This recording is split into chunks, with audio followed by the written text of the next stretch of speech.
l'opération de police est toujours en cours ce mercredi matin à Nairobi, au Kenya. De nouveaux tirs ont été entendus lors de ce deuxième jour du siège par la police du complexe hôtelier pris pour cible par les assaillants.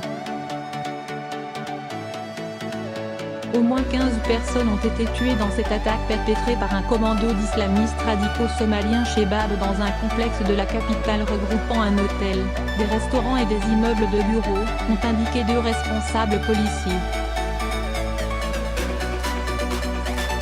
Ce bilan inclut des étrangers, a déclaré le premier responsable, un chiffre confirmé par une seconde source policière qui rappelle toutefois que l'opération des forces de sécurité est toujours en cours et que la police n'a pas encore pu accéder à certaines zones du complexe. Cette deuxième source a indiqué que les assaillants s'étaient retranchés à un étage élevé d'un des bâtiments du complexe. Elle craignait que des personnes en nombre non spécifié ne se trouvent encore à cet étage. Nous pensons que 2 ou 3 assaillants se trouvent encore à des endroits spécifiques, a déclaré ce mercredi matin un policier gradé se trouvant sur les lieux, sous couvert de l'anonymat.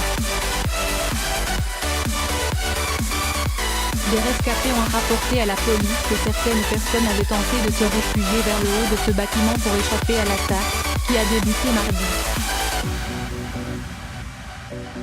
Cette attaque coordonnée du complexe du ZTD2 a débuté mardi par une forte explosion entendue à plus de 5 km à la ronde.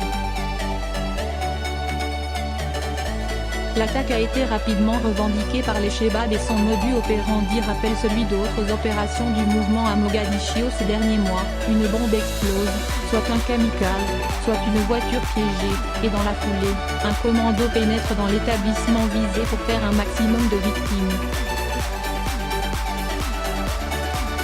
Le début de l'attaque avait été suivi de tirs nourris pendant plus d'1 heure, laissant craindre le pire.